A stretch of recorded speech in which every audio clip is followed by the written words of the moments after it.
This is Mama Thea of Asli Pure, and when I want to hear the story from the lion and the lioness, I listen to Lion Voice with Ras Kwasi Bonsu. Well, front to us, a son was born and a child was given. I want to ask you a question. Have you got your book? Haile Selassie's Ethiopia Volume 1, The Rise of the Priest Warrior King. I've read the book in its entirety, and I must say it's very inspirational, very informative, and very historical, right? Them call him Rastafari. When he was born, rain fall from the sky.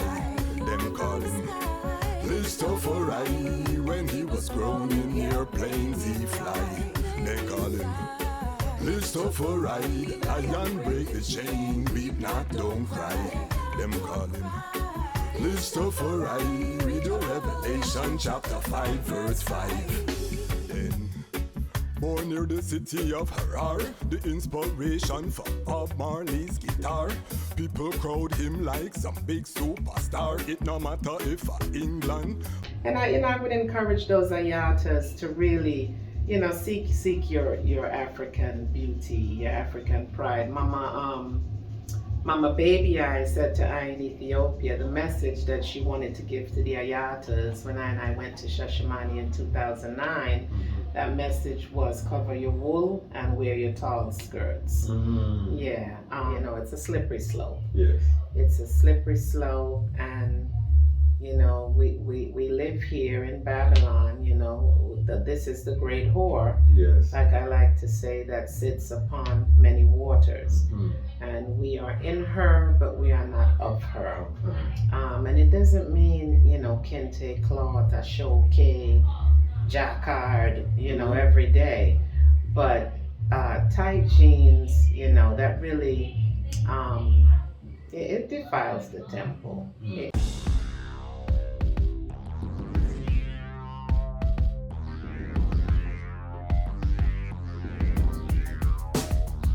Well, Lion Voice, tell them that's the people first choice. Lion Voice, make the lioness them feel nice. Lion Voice, with the lion cubs we sacrifice. Lion Voice, got to show the people them the life. Lion Voice.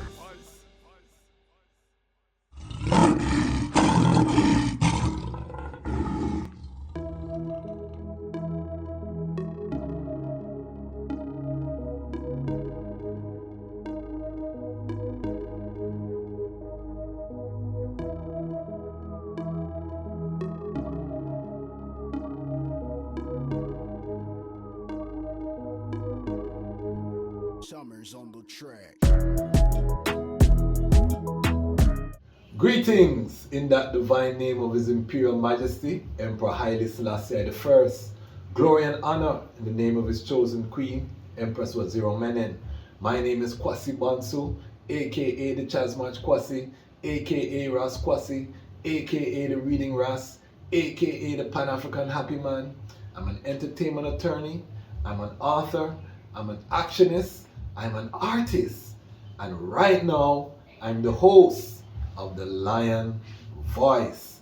And right girl that they brought home in a row. Okay. Now we have Lion Talk, and the lions can't just talk to themselves. The lionesses have to be a part of the conversation.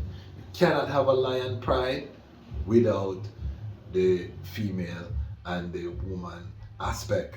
And I told the idea I wanted to bring some Rastafari sistren voices, and His Majesty has blessed I today that I have beside I one of the sistren who is frontline, battlefield tested, academically trained, certified in motherhood.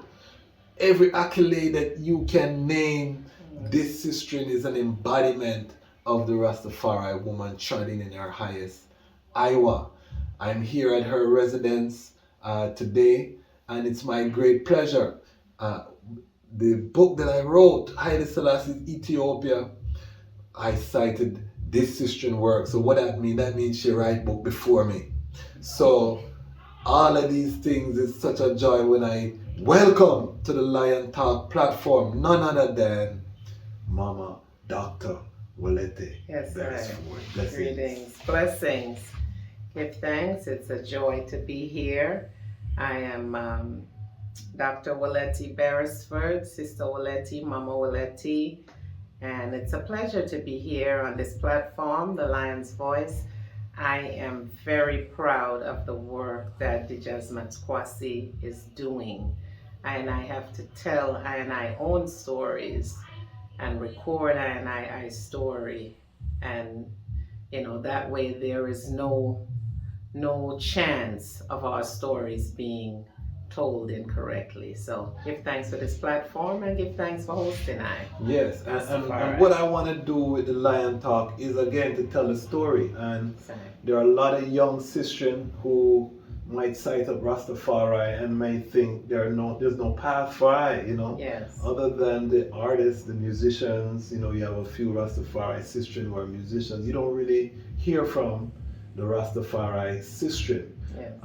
Worse, a sistren who, like yourself, has tried not only the grassroots but also the highest levels of academia. Yes. With the doctor in front of your name. So I want to get into your story. Where did it start for a young Dr. Mama Wolete?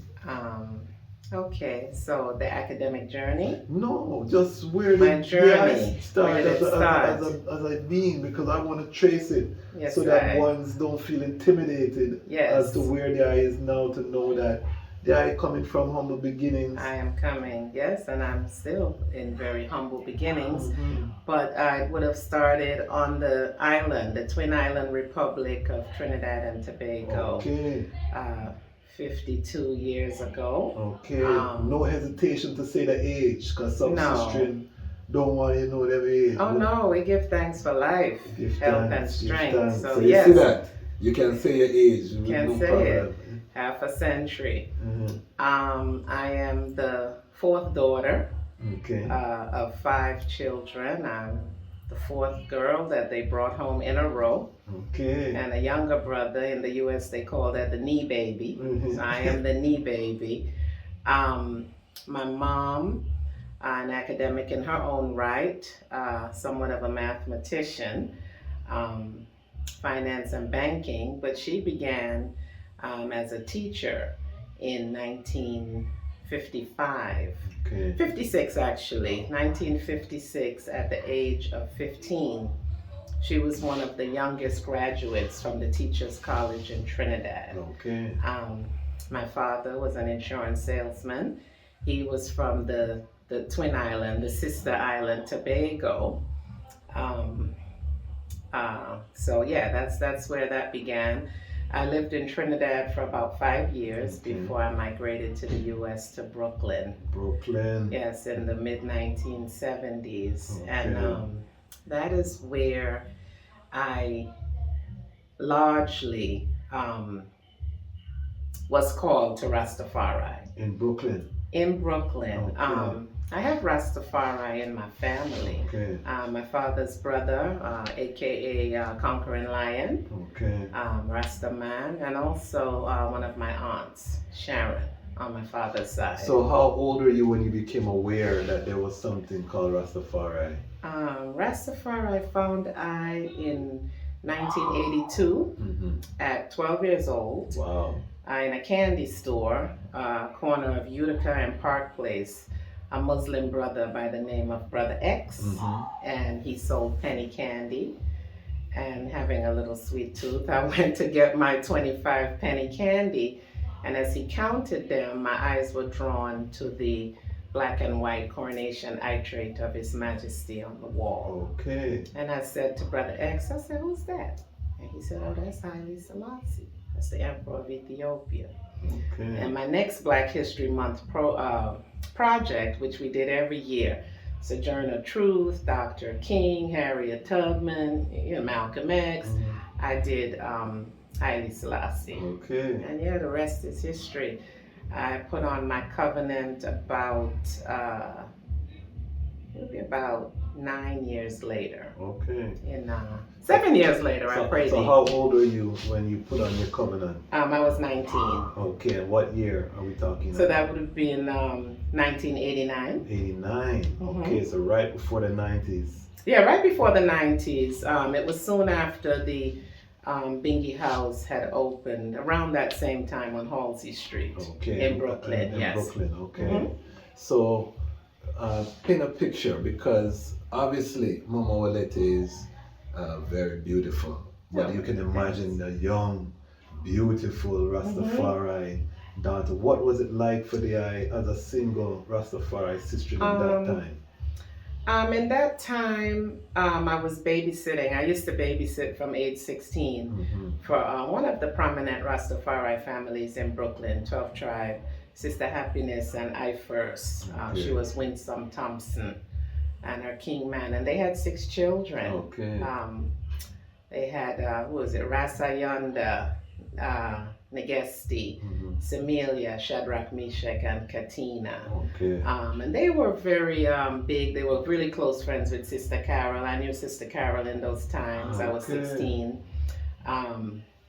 Rasdino, her King Man. Liquor John. All of the ones, they were part of Jalife Records. Okay. Right, they were part of Jalife Records.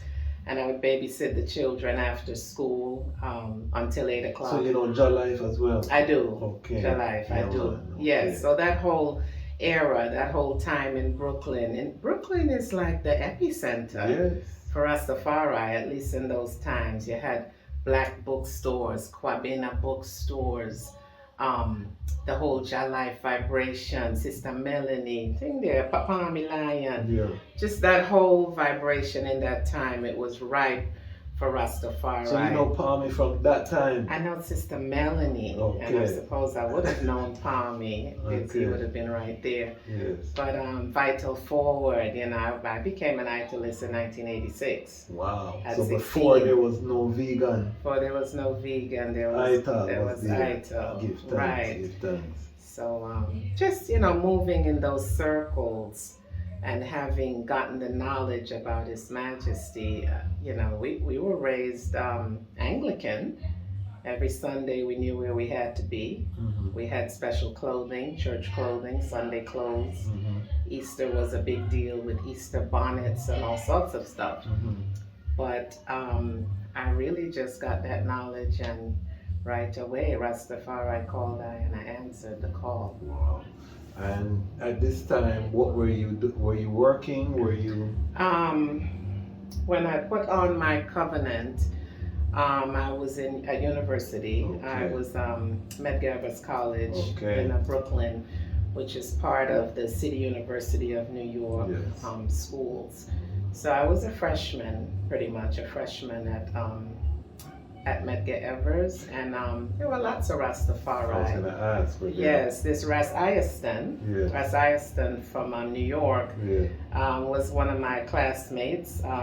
He actually he holds his Bachelor of Science in Environmental Science, and he and I were at university together. Bingi Firm was at the university at that time.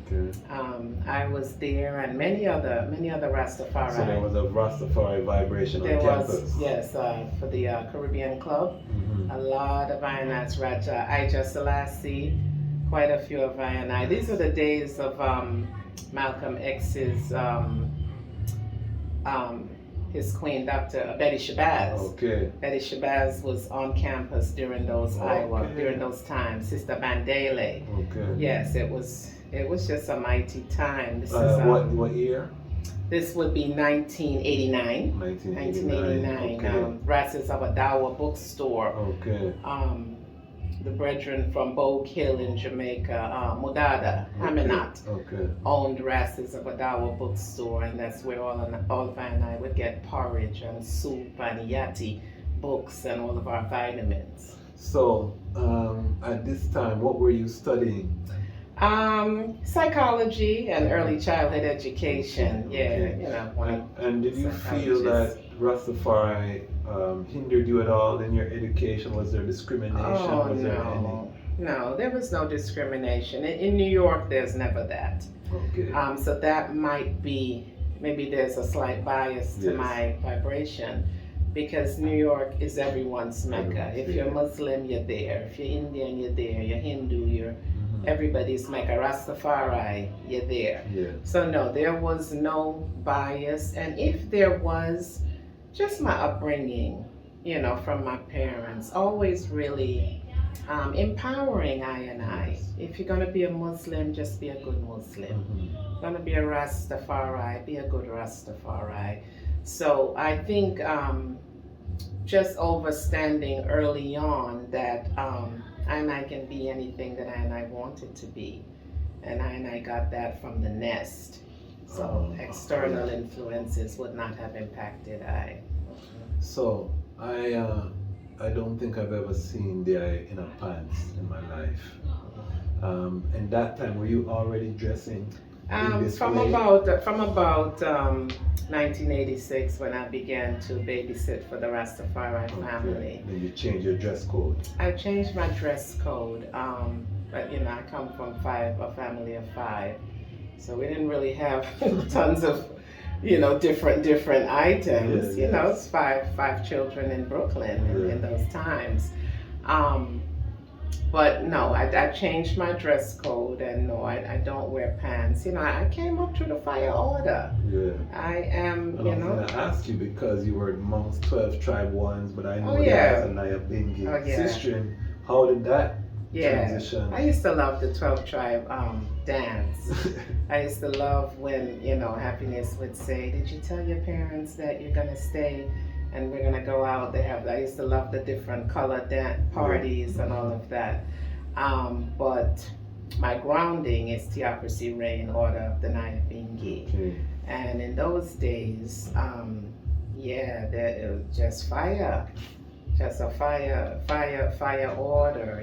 The Ayatas represented themselves in one way, and this is just how it was. It was very, very, very disciplined. And even to this day, I joke with some of my sistrens, and we might comment on something, and I say, "Boy, Naya Bingi raised I and I." Yeah, that order that's it. It's in the order. How do you feel, because even now a lot of sistren have kind of eased up on the dress. You don't see as many sistren holding to the dresses. You see the pants creeping, locks out the door. How do the eye, as someone who came through that fire, how do you cite that in today's world? I think that there's a certain royalness, and that's in my new book, charting the matriarchal shift in the Rastafari movement, reclaiming a divine heritage. The actual book cover will be the artwork of Ras Daniel Hartman's son, Otto Roberts. This is an image, this is a galley copy. Just to kind of see what it looks like, what it feels like, make edits. Yes. Right, so this is this is a beautiful portrait, yes, same way. So. Yes. So here there's a little piece about that. I think that it's just a royalness. It becomes our jewelry, it becomes our clothing. We don't go to the beauty shop, so we have to get pretty fabric. The fabric is the hairdo. Yes. And then African clothes are so available now. You can get them everywhere, online, in the little corner shops. Even commercial stores have a little section with cultural clothing. So, just doing it for so many years. I mean, this is literally year 42. I mean, year 40 rather. And with my covenant, year 34. Yes. So I think it has to do with the age that I came in as well. So I only had a short time of secular clothing. Yes. And it's been 4 decades pretty much of, so it just gets ingrained in you. And I would encourage those Ayatas to really, seek your African beauty, your African pride. Mama Baby I said to I in Ethiopia, the message that she wanted to give to the Ayatas when I went to Shashamani in 2009, that message was cover your wool and wear your tall skirts. Yeah. Like I tell the students that I teach, looking at them with their melanated skin, and I ask them of Africa and they don't know, I tell them the world expects you to know. I'm going to teach you because the world expects you to know. When someone looks Spanish, you expect them to speak the language. They look Asian, you expect them to speak those languages. You look African, I expect you to look African. The world expects that, they think that that's who you are. That's who you are. All right. So you were explaining about keeping your covenant covered. I want to make sure we define these terms because not all of our viewers will be Rastafari. Some of the Lion Pride is going to be just our regular brethren and sistren. So can you just define what you mean by covenant? Right. So when I Rastafari say covenant, I are talking about our locks, putting on our locks, growing our locks. The terminology covenant is attributed to the locks or the nati because it is a covenant that I take of a prophecy from the Bible, Numbers 6. To put on that covenant, it's the vow of the Nazarite. It is the no eating of the vine food, and I really start out fiery with that, and I burn cucumber, pumpkin, tomato, grapes, all of the vine raisins, in those early Iowa, all of those vine foods, and no razor shall come upon I head, and just the full vow, the full vow. If someone transitions or dies suddenly before you, you must, how much of a turtle dove and mar or trim, and right. So it's that vow. It's that vow, the vow that comes with the Rastafari liberty, especially within the theocracy reign order of the Naya Bingi. I know a lot of ones, would say that they've evolved from that, from the Nazarite to the Melchizedek order, where they may still eat divine food, and they're not going to trim if a dead body. Yes. Because they're saying now that Melchizedek was before the Nazarite vow, which come out of the Levitical priesthood. Yes. And then the Nazarite vow would tell you to trim after a certain amount of time and certain things. So, because I also, when I first came in, was under that order in terms of divine food. We gave it up for a little while. Yes. But now, I do love tomato, cucumber, all of them things that we eat them. Yes. But I give thanks, and I think that speaks to the training that I received as a young sistren, and we were talking about the dress code, because many millennial Rastafari sistren, they go back and forth between the royal to, you might see them in a tight jeans pants, you might see them in, so are we in danger of losing our African, that royal identity? I don't think it's in danger. I think it's innate. It's in I, but I must, I call it does. And I know the physique of the woman, with her birthing hips and her beautiful self, and that beauty is, it's reserved for a king man. It's reserved for her own self and her own glory. Really is not just open and free to John public. So I think that the donning the I self in garb that really accentuates that beauty and makes it beautiful and glorious. I think that's the heights that I need to really explore as Rastafari women and as African women. And one of the things that I love is that when I went to Africa and you're moving through Ghana, a certain place, you can't even tell who's Rastafari or sistren from not, because you see that this is really our culture. Yes. So you will see women with their head wrapped, dressed just like they are, with no locks. These are just the regular African women from the town, from the village, from wherever, and this is just how we live. And you see that Rastafari is not reinventing the wheel there. No. We are just reclaiming the tradition. Yeah. So we don't need all of the nakedness. I'm glad you said it, because if I say it, I will get cancelled. They will try cancel I, but they can't cancel Rastafari. And so I'd like to expound a little to say that, and I came from the time of riding our bicycles with long skirts, exercising and doing yoga with long skirts. We've evolved, this revolutionary movement. Yes, talk about it. Yes, this revolutionary movement called Rastafari is also an evolutionary movement. And I now have yoga pants. That's what's required. That is what's most comfortable. That is what works for what we're doing in that moment. I who have ambitions to repatriate and go to Africa, as I explore the lands and trudge through, the areas where we may go. There's leggings, there's even pants. But it's necessary for what? For the function. For the function. And I think those are the times when it happens. There are people that talk about the temperatures in Babylon and it being so cold that they have to. I come from the times in New York with the 3-4 feet of snow that would shut down the city for too strong. Schools closed and everything.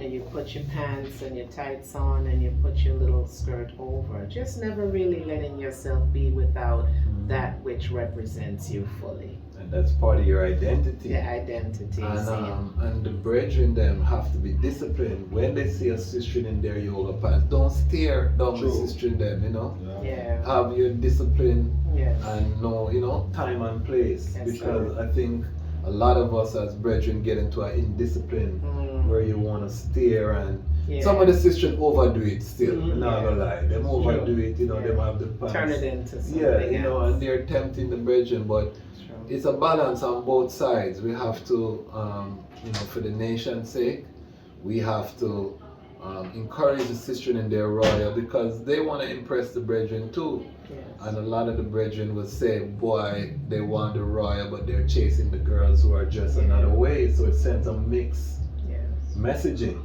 So I'm glad that you touch on that and you touch on, but I don't want to get there because we're going to get there, but I want to continue with the I journey. So you went to university in Brooklyn. You start attending the Naya Bingi. Yes. What was the trad from there? So attending the Naya Bingi is really opened up a whole new world for I.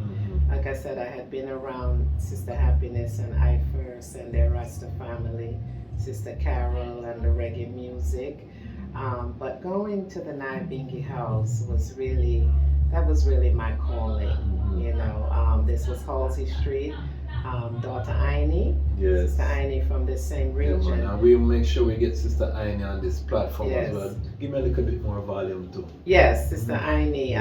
She actually owned that building, her and the brethren at the time, Suru, who's also in this area now too. That was their building, and the Naya Bingi house was in the lower level, in the basement of that building. And this is where, I really got the fullness of the liberty in that way. Really a strong grounding up. Isis chanted every sat-up. Yes. Every sat-up there were Isis, every celebration, and there were so many Rastafari families. Sister Makeda, Ras Baba too, and their beautiful children, Bingi Glen, Sister Yana and their beautiful children, Jabugs, Sister Primrose, and their beautiful children, 3 strong, big Rastafari families. Sister Ascala, 15 children. Wow. Ascala and the brethren, our king man whose name escapes I know, but they had 15 youth. So this is the Bingi house I came up in. Families. 7, 5, so that's 14 and 5, 19 and 15, 33 Rasta youth. Wow. With just 4 families. Wow. Yes, so this was the Bingi house that I came up in. Sam Brown, when they came over to the U.S., they visited, it's a slippery slope. Yes.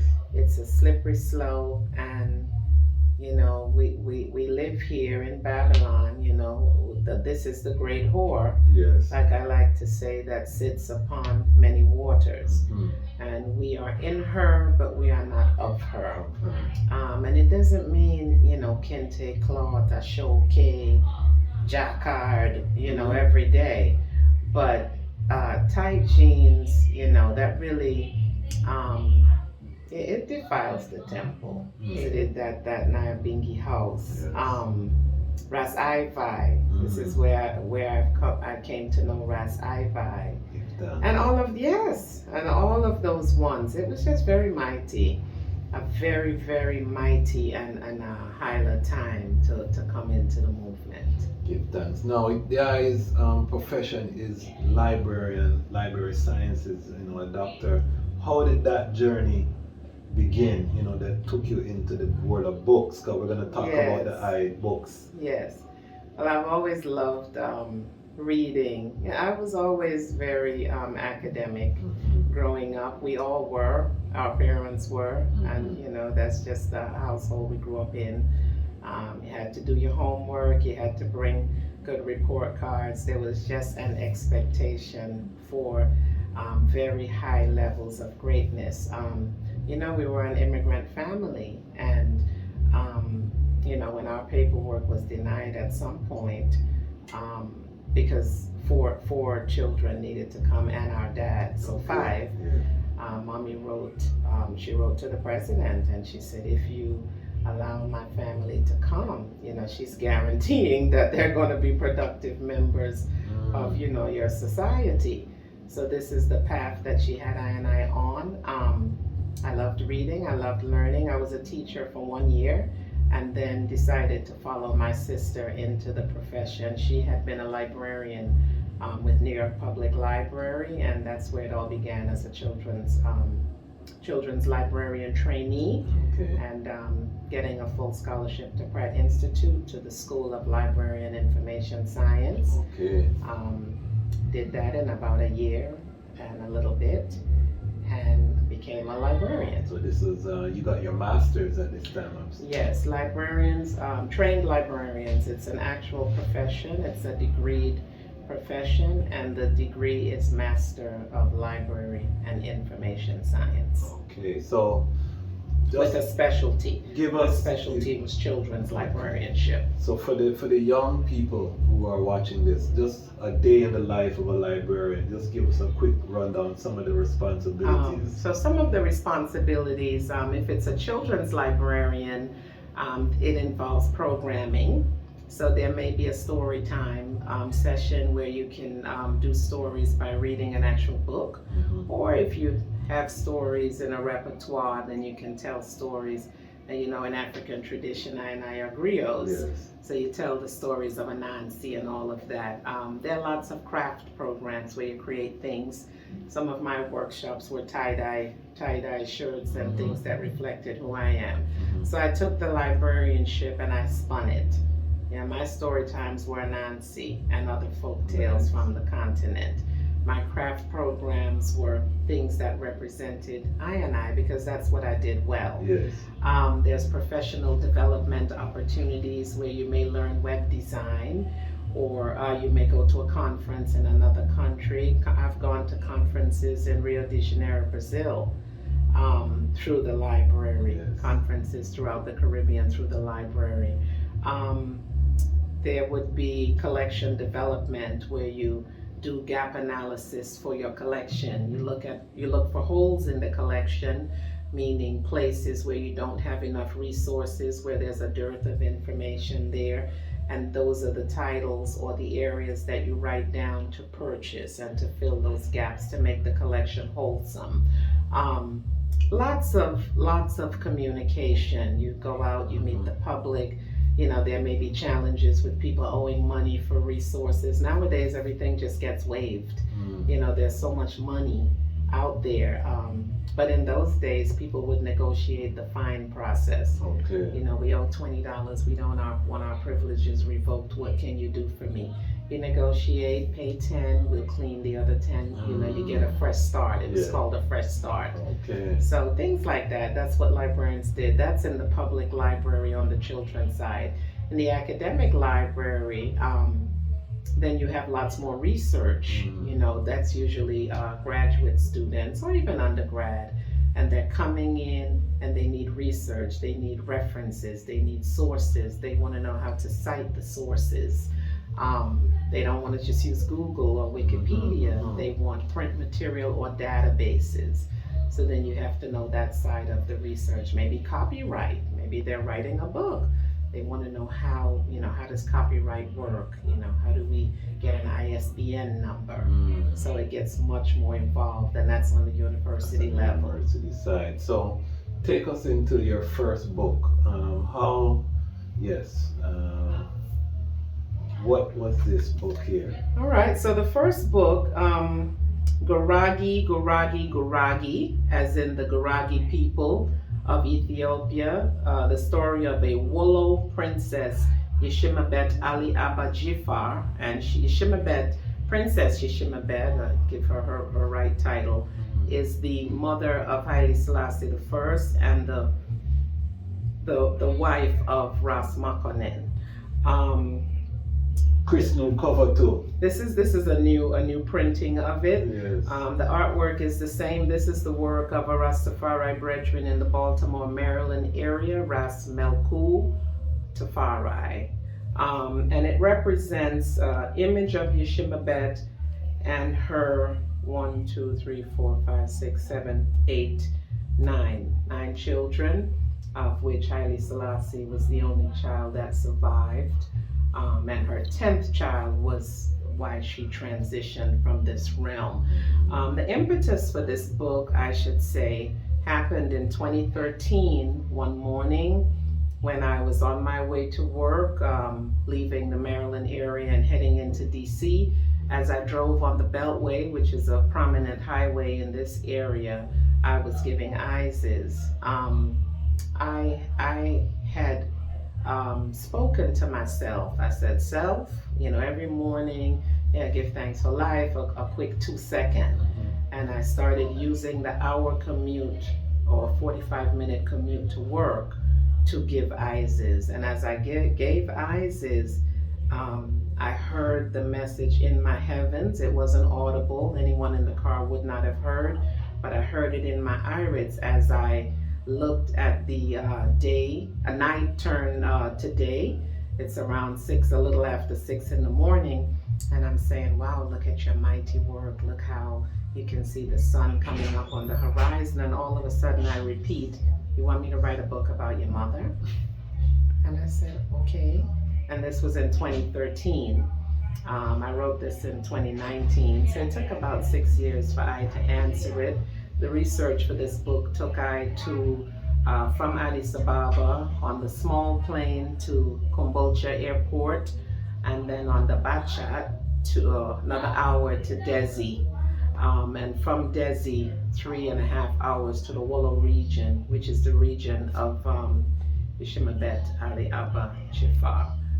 And in this book, I document as much as I was able to find on her.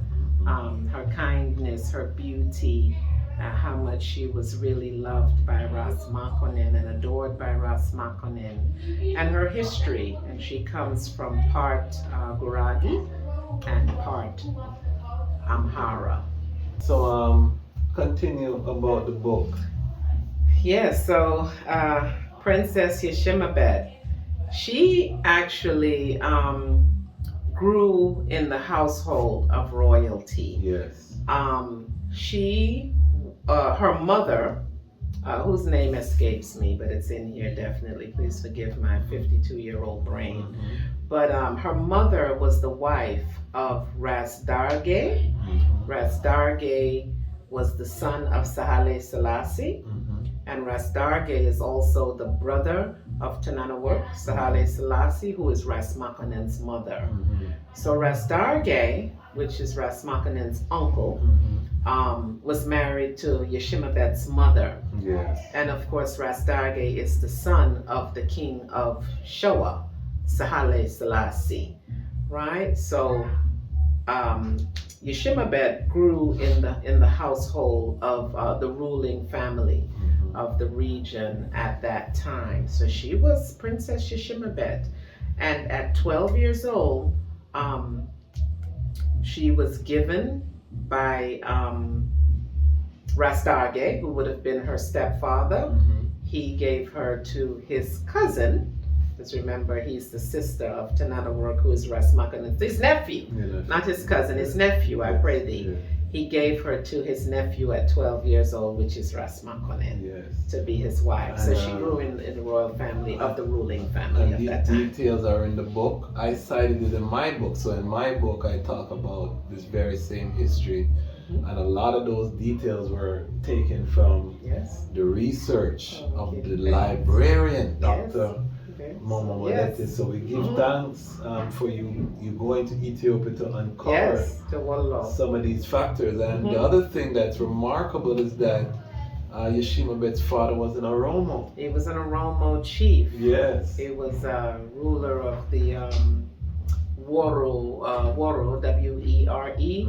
ILU, the Woro Ilu people of one of the Oromo tribes. Yes, and Wallo, very prominent. And, so when you talk about His Majesty's lineage, it's like the unification of many tribes. Yes, In one. So this kind of narrative that he's Amhara is very not consistent with the facts. Consistent, yes. She is really the embodiment of the unity of Yes, Ethiopia. because she was Guragi and Amhara on her mother's side. Yes. Her mother's father was Guragi, Yes. I believe, and half Amhara. Okay. And then her father was the Oromo chieftain. So it's Guragi, Amhara, and Oromo.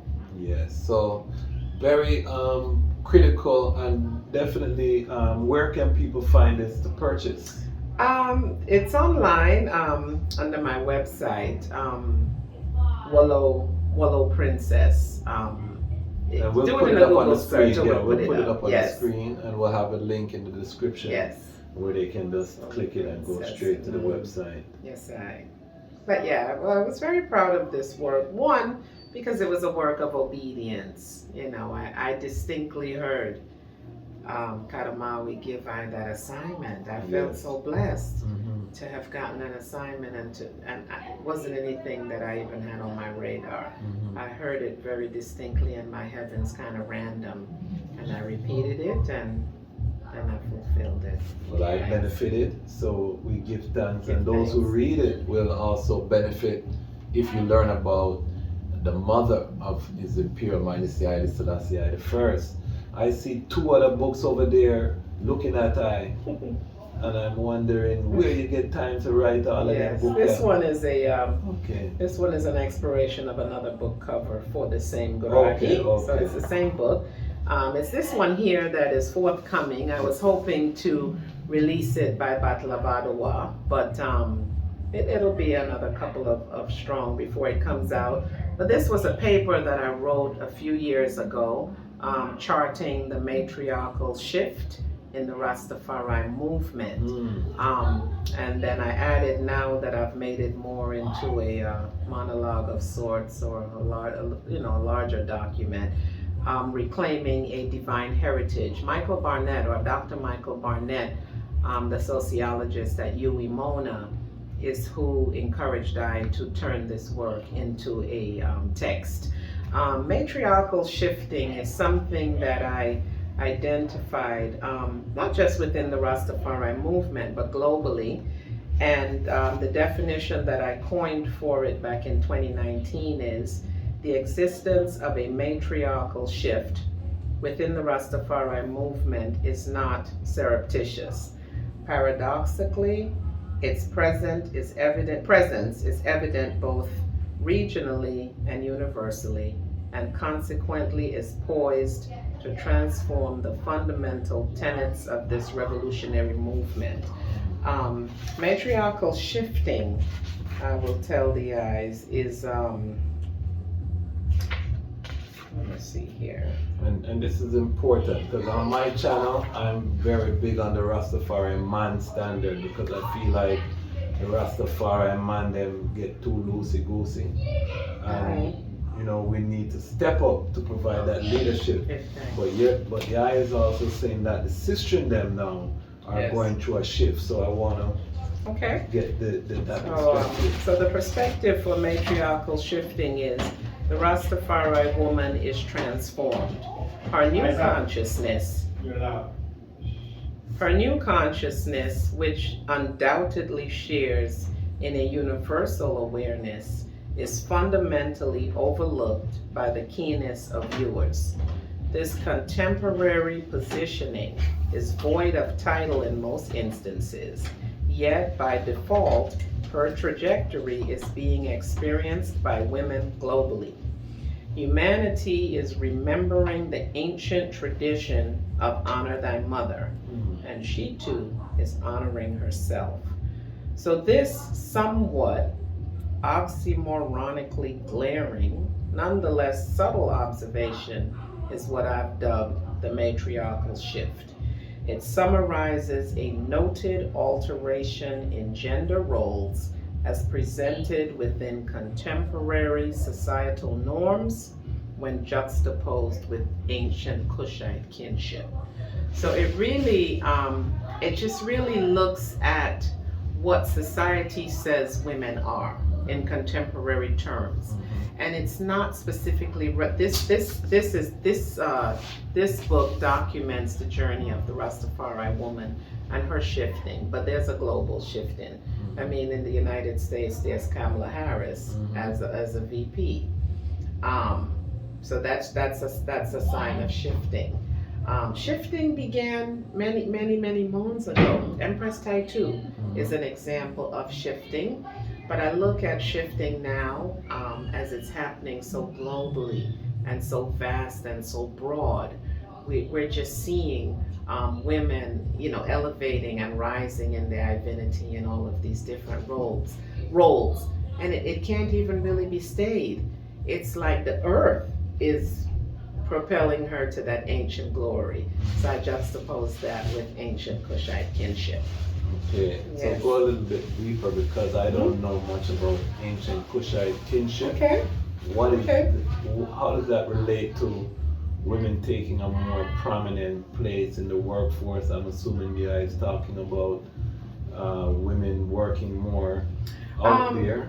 Women working out there. Also, just the way that women within the Rastafari movement, I look at the divinity of Empress Menen Aswa, and I know that one say, well, how is that possible? Well, it's possible when I go forward to Kush and think of the goddesses and the queens and the Kandakis, the women that were risen to divine status, who at one point were mere women.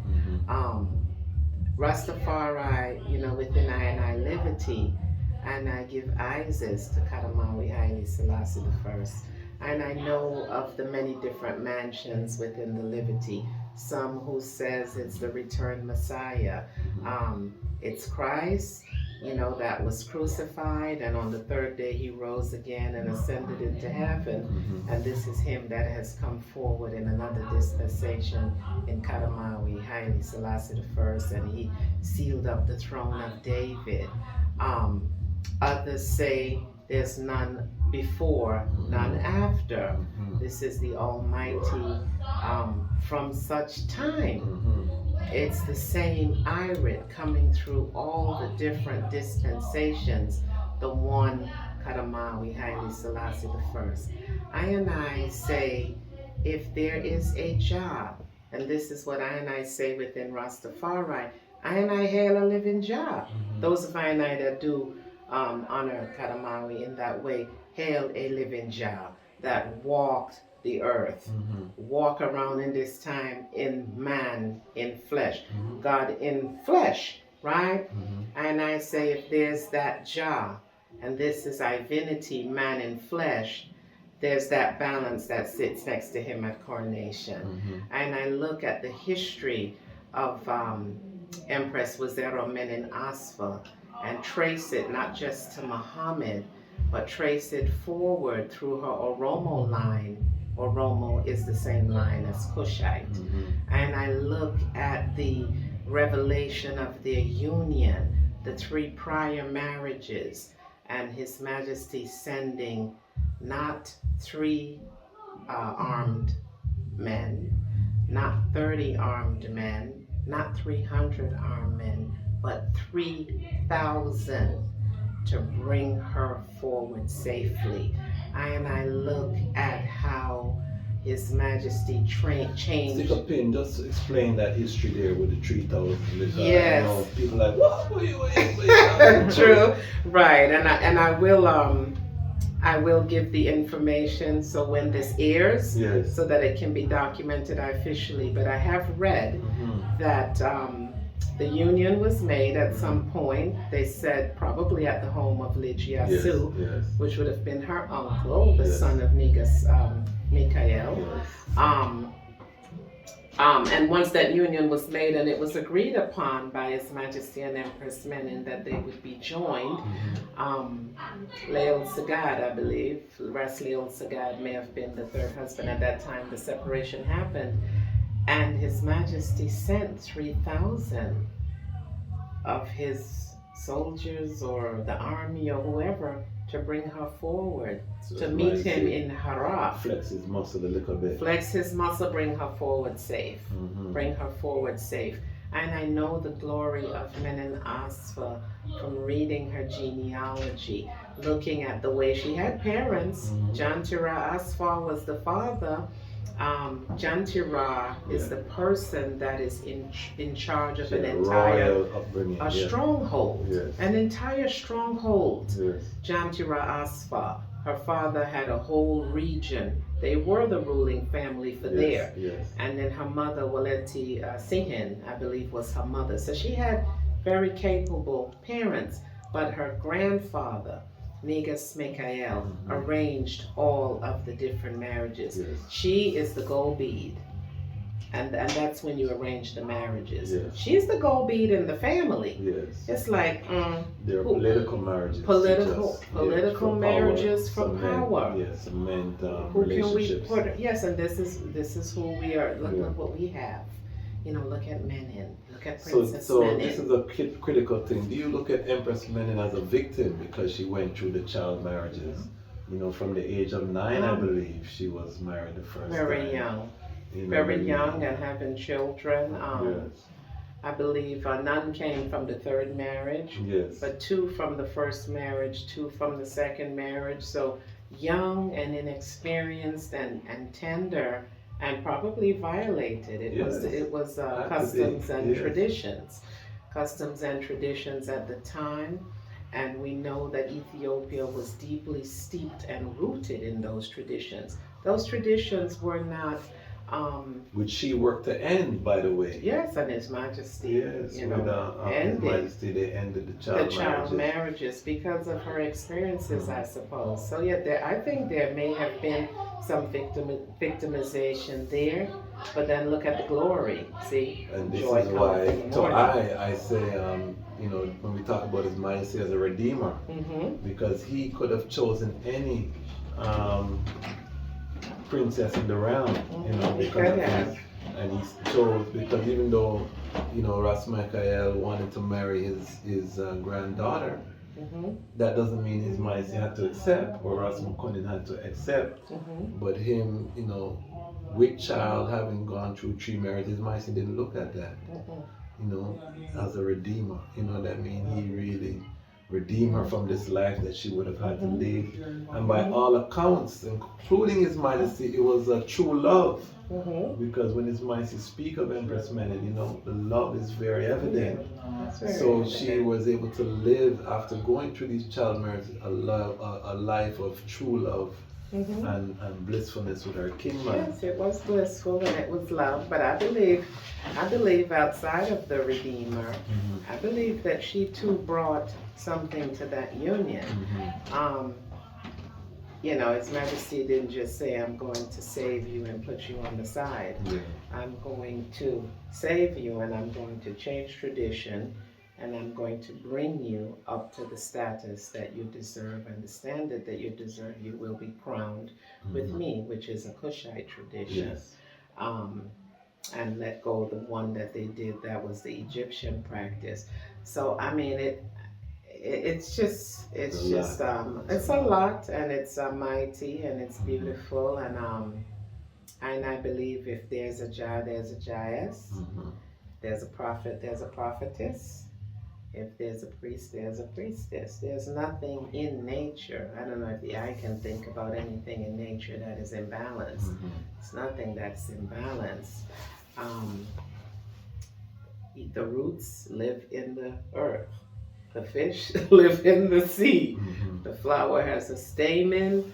The pollen goes out and it makes more flowers. There's the man and there's the woman.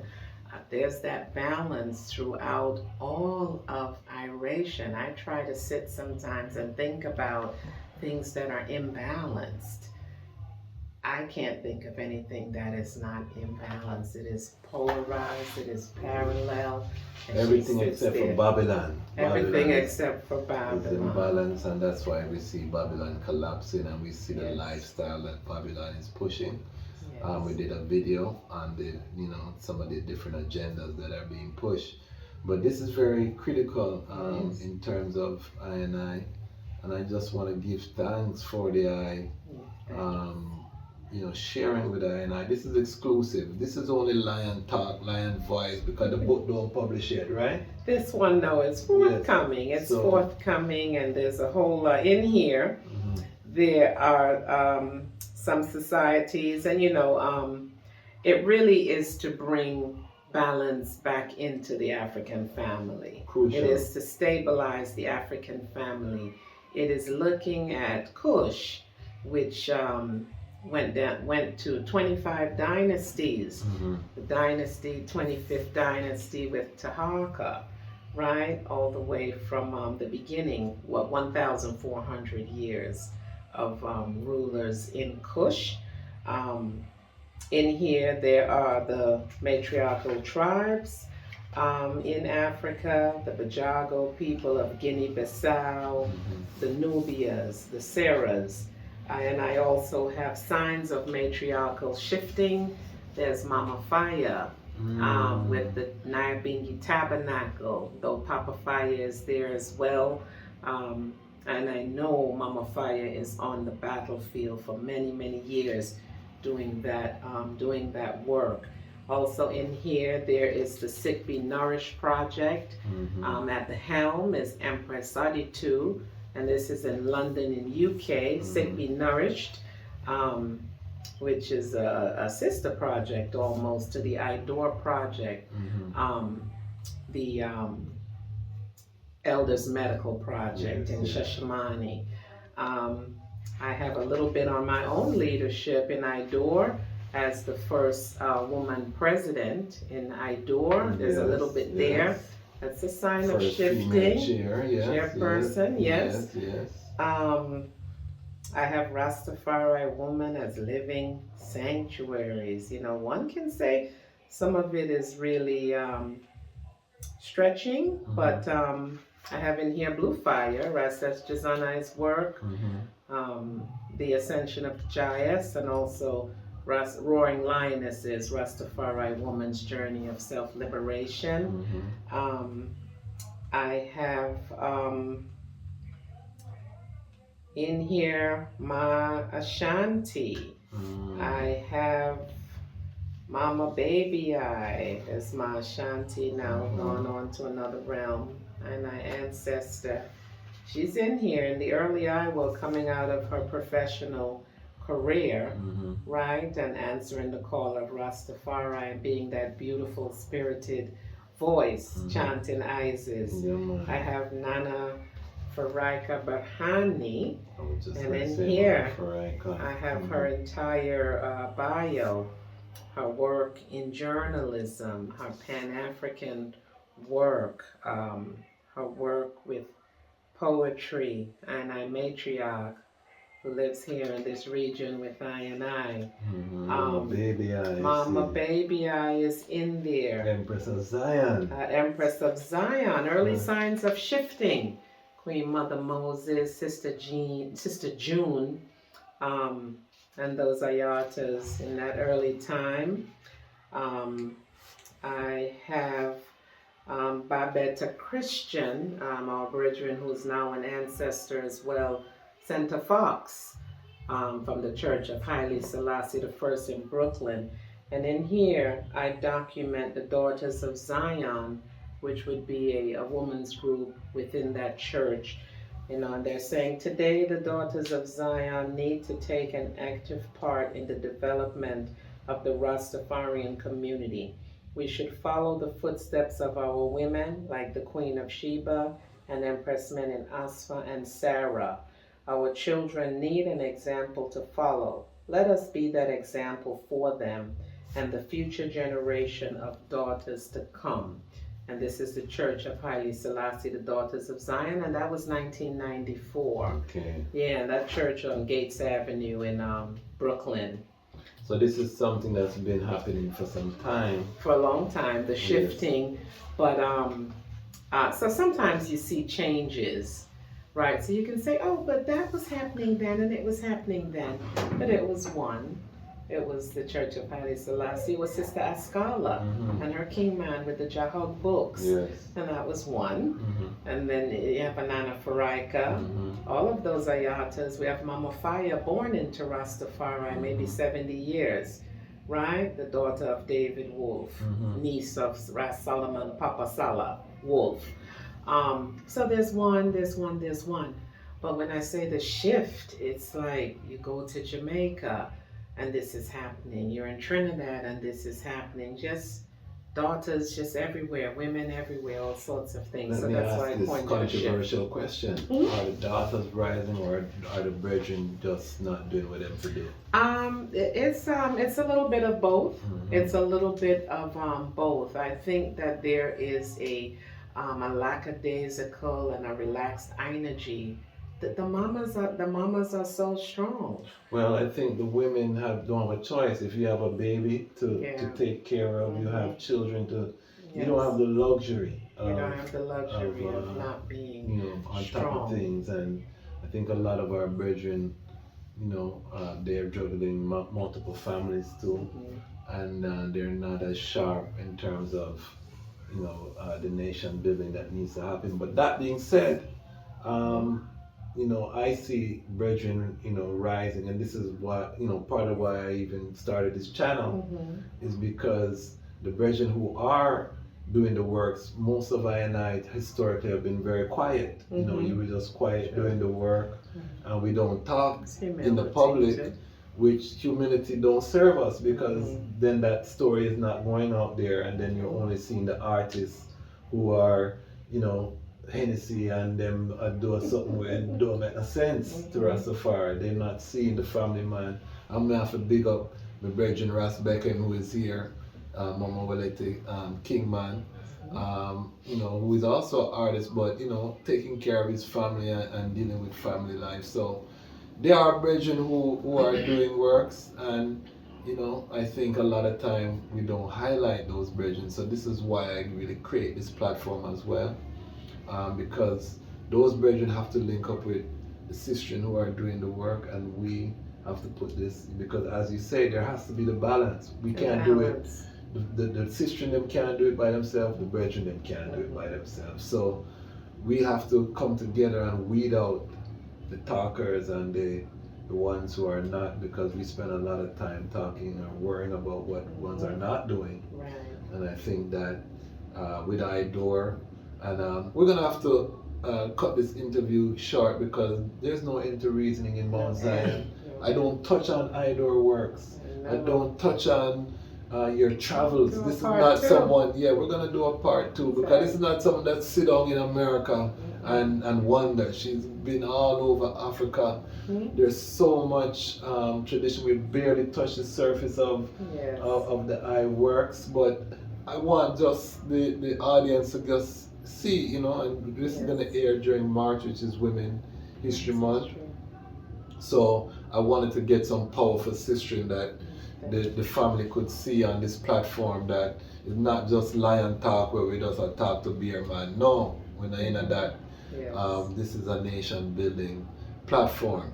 So, as we seal, I just want to first big up the Lion Pride, Patreon Pride, who have been supporting the platform. I want to big up all of the people who subscribe to the YouTube channel. If you subscribe, you're part of the Lion Pride. Thank you. Big up. We're going to take this, to thousands and tens of thousands of people, because Rastafari, we need our own platform. We don't want to have to go and check our next man to get out our messaging.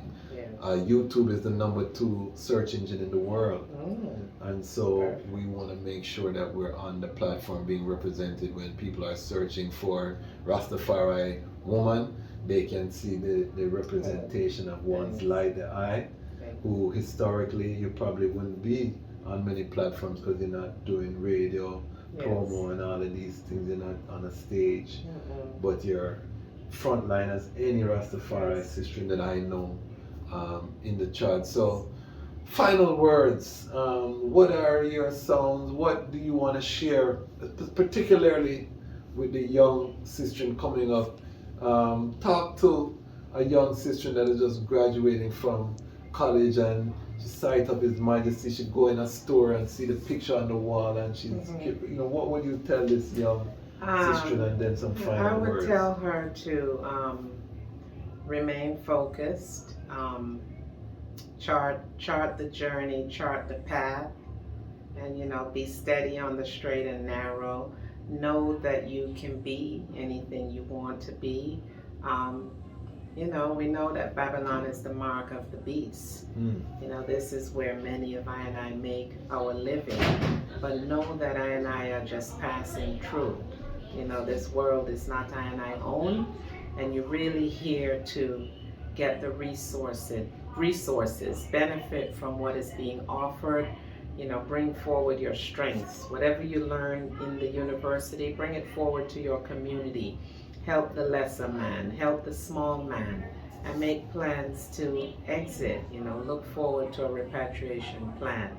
You know, and just hold on to the faith.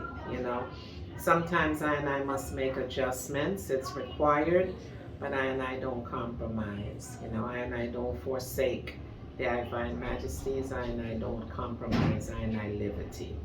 You know, so give thanks for these few words. Give thanks. And I'm glad that they could hear it from the I and not just I, because the time has come for the lions to tell their own story. And this is the Lion Voice. Lion Voice.